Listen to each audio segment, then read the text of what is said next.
Selamat berjumpa kembali, saya Paul dan ini Santi, istri saya. Kami mau mengajak saudara beribadah kepada Tuhan kita Yesus. Hello all, this is Paul and this is my wife Santi.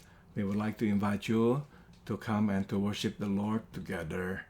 Pertama, kami akan menyanyikan lagu medley Walking with Jesus dan Bersama Yesus.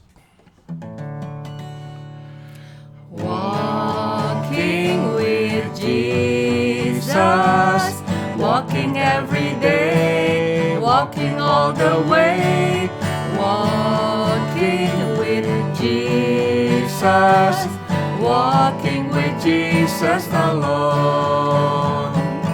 Walking in the sunlight, walking in the shadow, walking every day, walking all the way. Walking in the sunlight, walking in the shadow, walking with Jesus alone. Walking with Jesus, walking every day, walking all the way, walking with Jesus, walking with Jesus alone. Walking in the sunlight, walking in the shadow, walking every way, walking all the way. Walking in the sunlight, walking in the shadow, walking with Jesus alone. Bersama Yesus, lakukan perkara besar bersama Yesus. Tidak ada yang sukar bersama Yesus. Ada jalan keluar untuk masalahku, untuk masalahmu, untuk masalah kita semua. Yesus, anak domba Allah, juru selamat umat manusia. Yesus, tabib yang ajaib, Dia menyembuhkan, Dia menyuduskan, Dia membenarkan, Dia Raja segala raja. Bersama Yesus, lakukan perkara besar bersama Yesus. Tidak ada yang sukar bersama Yesus. Ada jalan keluar untuk masalahku, untuk masalahmu, untuk masalah kita semua. Yesus, anak domba Allah, juru selamat umat manusia. Yesus, tabib yang ajaib, Dia menyembuhkan, Dia menguduskan, Dia membenarkan, Dia Raja segala raja.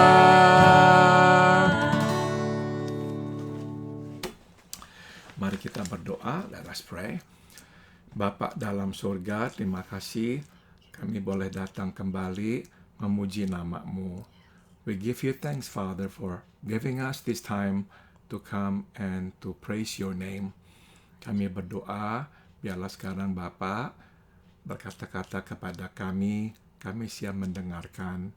Now we pray, Father, please speak to us because we are ready to listen to you. Dalam nama Tuhan Yesus kami berdoa. In the name of Jesus we pray. Amen.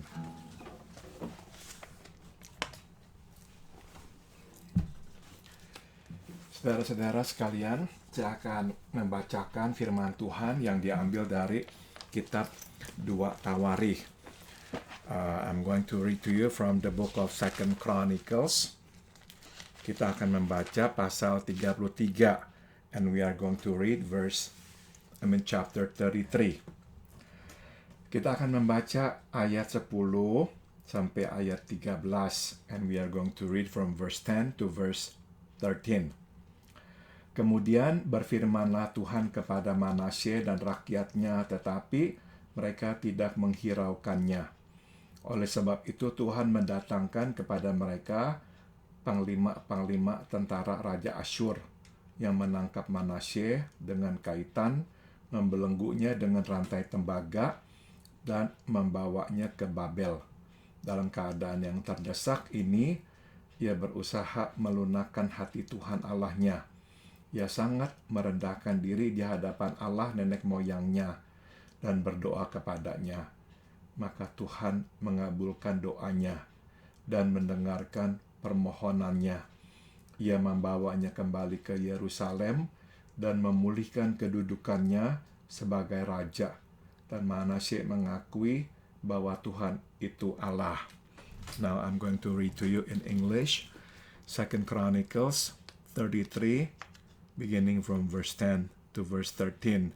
The Lord spoke to Manasseh and his people, but they paid no attention. So the Lord brought against them the army commanders of the king of Assyria, who took Manasseh prisoner, put a hook in his nose, bound him with bronze shackles, and took him to Babylon. In his distress, he sought the favor of the Lord his God and humbled himself greatly before the God of his ancestors. And when he prayed to him, the Lord was moved by his entreaty and listened to his plea. So he brought him back to Jerusalem and to his kingdom. Then Manasseh knew that the Lord is God. Saudara-saudara sekalian, anugerah adalah sesuatu yang susah kita mengerti dan susah untuk kita lakukan. Grace is something that is difficult for us to comprehend and difficult for us to do.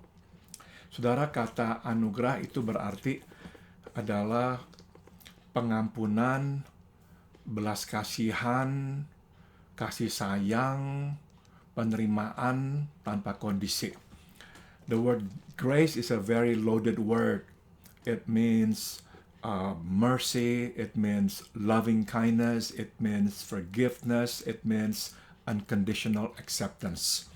Nah, saudara, Tuhan dikenal sebagai Tuhan yang penuh anugerah. And we know that God is the God of grace, full of grace.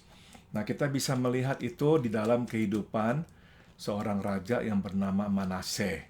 And we can see the operation of God's grace in the life of a king by the name of Manasseh. Saudara, saat itu Israel terbagi dua, selatan dan utara. Yeah, at the time Israel was divided into two countries or two kingdoms, the southern kingdom and the northern kingdom. Manasseh raja Israel bagian selatan, and Manasseh was one of the kings of the southern kingdom. Saudara, kebanyakan raja di utara jahat-jahat dan meninggalkan Tuhan. Most of the kings from the northern kingdoms were wicked people and they abandoned the Lord God. Cukup banyak raja-raja di selatan baik dan menyembah dan mengikut Tuhan Allah. But there are many more kings from the southern kingdom who followed the Lord God, who were pretty good. Nah, di antara yang buruk itu adalah Manasseh. Among those who were really bad was Manasseh. Ironisnya, saudara, Manasseh itu adalah anak dari Hizkia. Ironically, Manasseh was the son of a king by the name of Hezekiah. Saudara, salah satu raja terbaik, raja yang mengikut Tuhan adalah ayahnya Manasseh, ya, Hizkia. Ironically, one of the good kings of the southern kingdom was Hezekiah. He followed the Lord God. Ya, he was a good king. Tapi dari ayah yang begitu taat Tuhan, baik, muncul anak yang begitu jahat dan meninggalkan Tuhan. Ya, sadly, out of this good man, this God-fearing man, came a son, Manasseh, who was just the complete opposite of his father. He was so wicked, he was really bad. Saudara, bukan saja dia itu tuh mendirikan mesbah-mesbah untuk menyembah dewa-dewa Baal dan Asyera. Dia juga mengajak rakyatnya menyembah benda-benda di langit. Not only did he bring his people to worship Baal and Asherah, he also brought his people to worship the starry host. Ya. Dan saudara, bukan hanya itu. Dia juga membunuh anak-anaknya sebagai persembahan.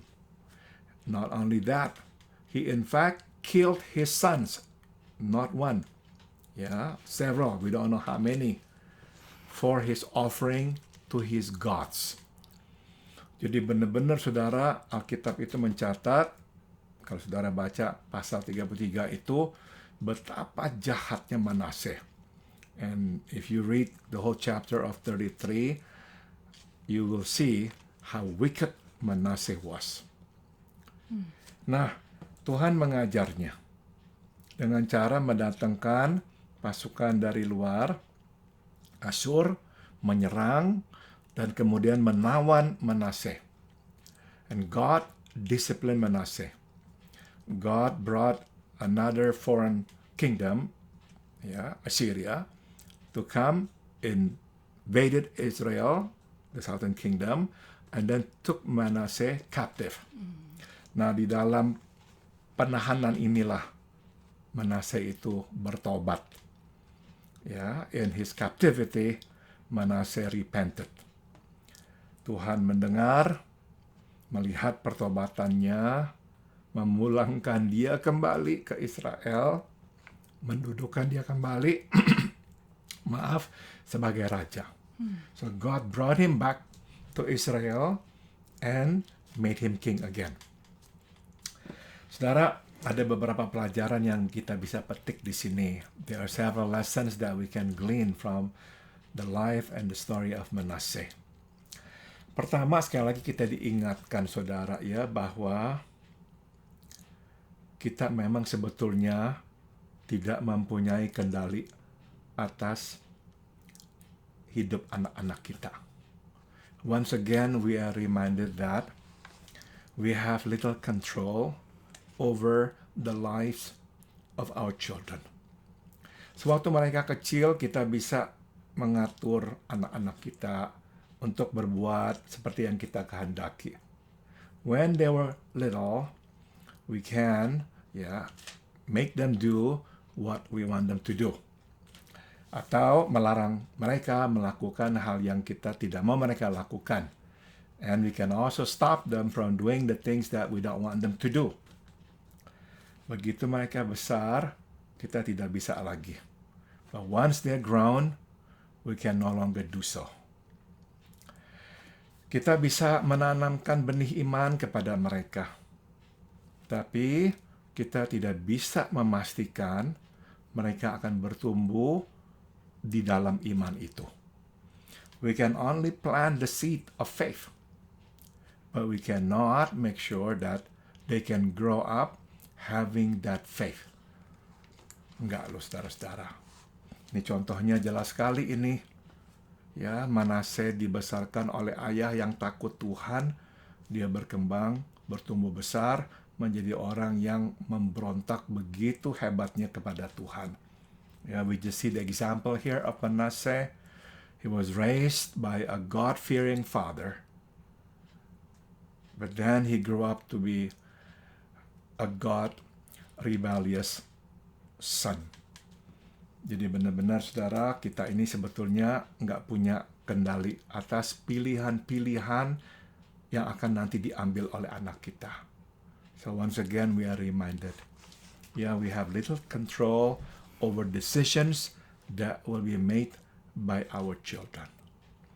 Tapi seperti saudara mungkin sudah mendengar yang pernah saya bagikan kepada saudara-saudara bahwa meskipun kita tidak bisa memastikan anak-anak mengikut Tuhan gara-gara kita, tapi kalau kita hidup benar di hadapan Tuhan, kita bisa memastikan bahwa Tuhan akan selalu mengikuti anak-anak kita.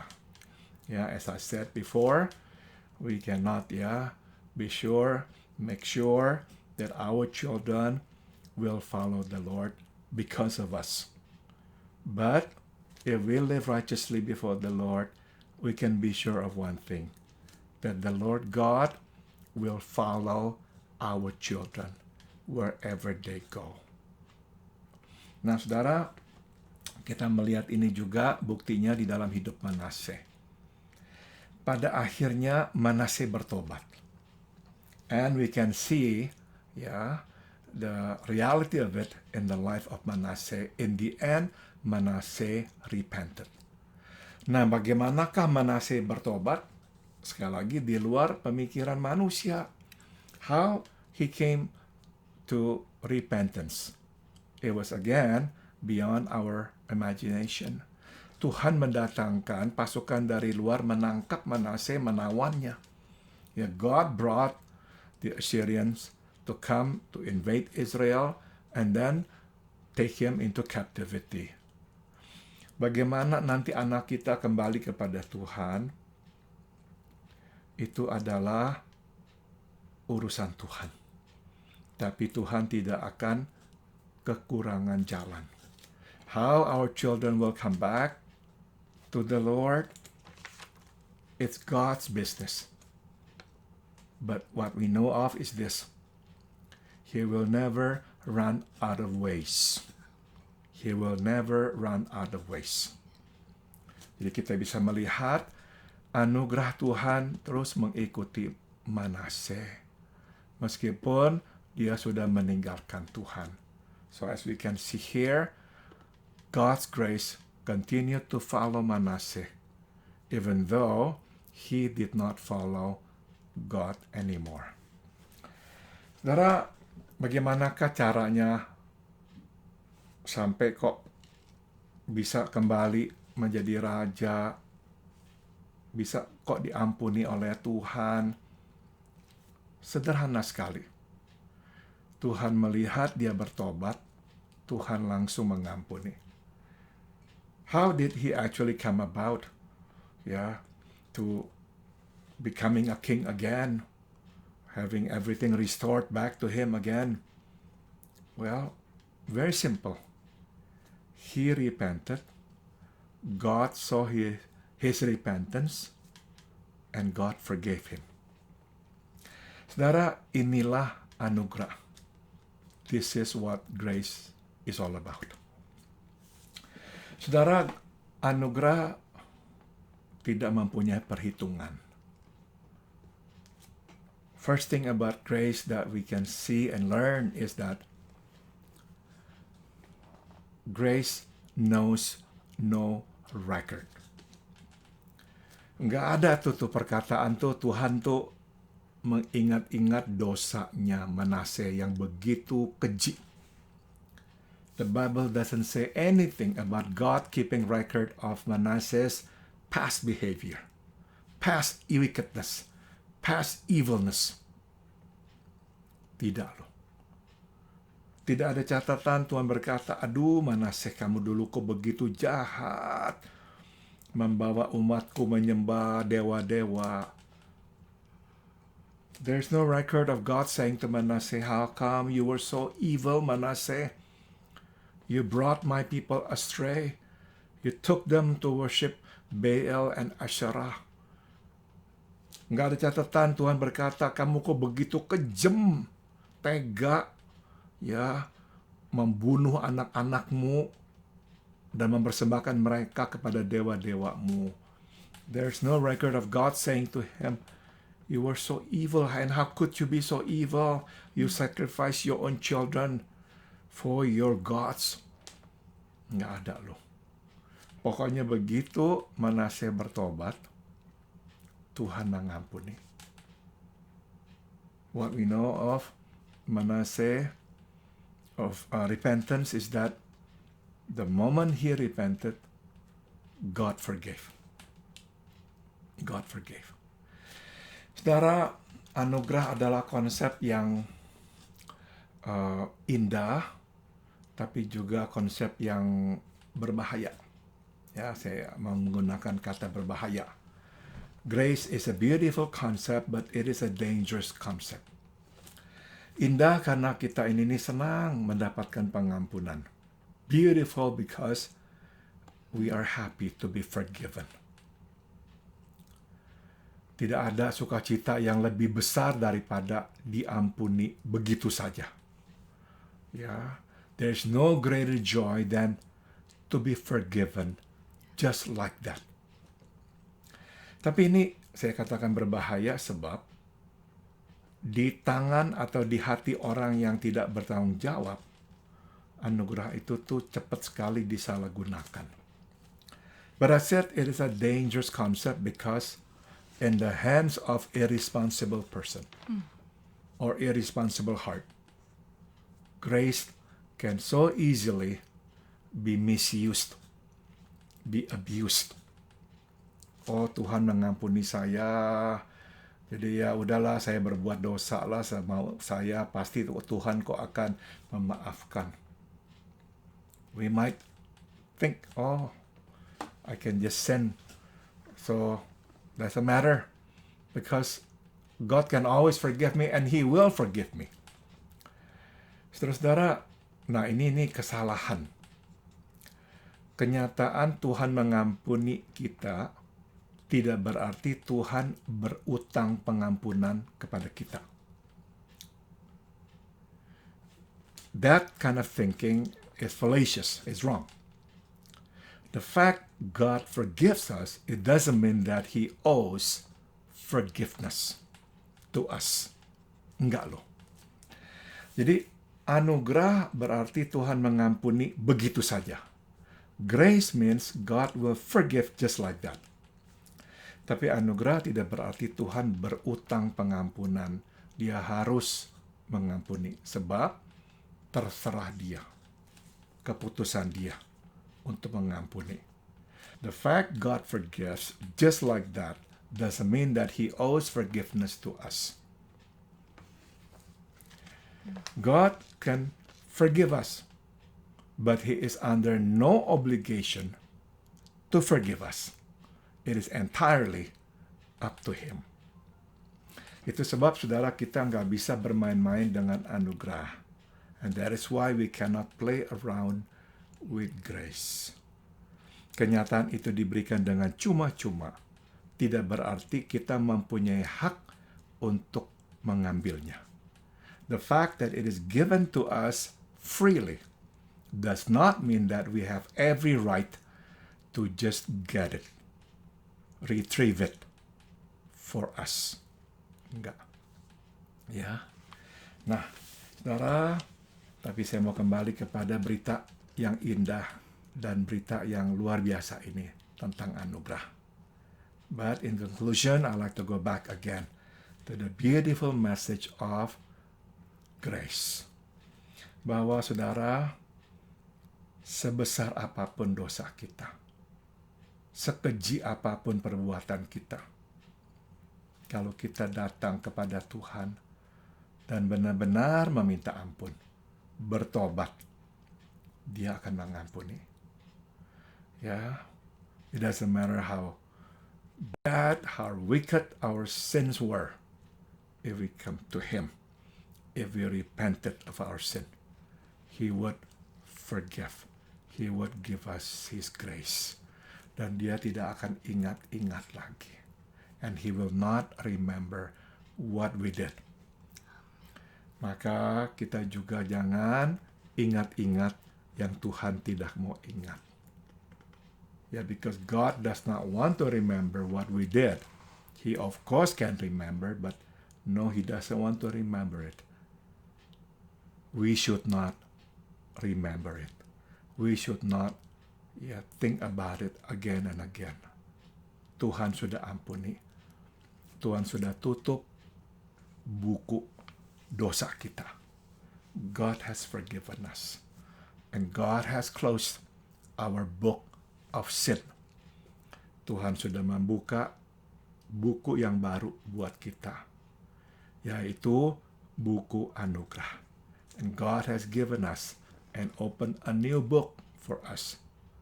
And that new book is the book of grace.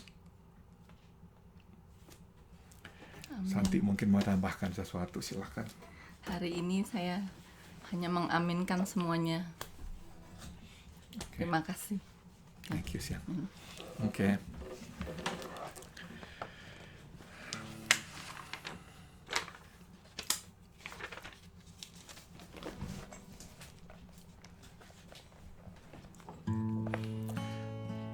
Kami akan menyanyikan lagu Ku Melayani. We will sing a song, I Will Serve Thee. Ku melayani, sebab ku cinta Kau. Kau beri hidup padaku. Tiada arti hidupku dulu, sampai Kau beri hidupku. Susah, penderitaan, itu sebab Kau berkorban di Calvary. Ya Yesus, jamahlah kami, Kau beri hidup padaku. I will serve Thee, because I love Thee. You have given life to me. I was nothing until You found me. You have given life to me. Heartache, broken pieces, ruined lives are why You died on Calvary. Your touch is what I long for. You have given life to me. Ku melayani, sebab ku cinta Kau. Kau beri hidup padaku. Tiada arti hidupku dulu, sampai Kau beri hidupku. Susah, penderitaan, itu sebab Kau berkorban di Calvary. Yesus, jamahlah kami, Kau beri hidup padaku. I will serve Thee, because I love Thee. You have given life to me. I was nothing until You found me. You have given life to me. Heartaches, broken pieces, ruined lives are why You died on Calvary. Your touch is what I long for. You have given life to me. You have given life to me.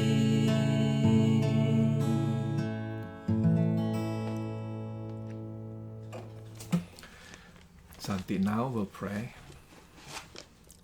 Bapa di dalam surga, terima kasih kami diingatkan hari ini tentang anugerah-Mu.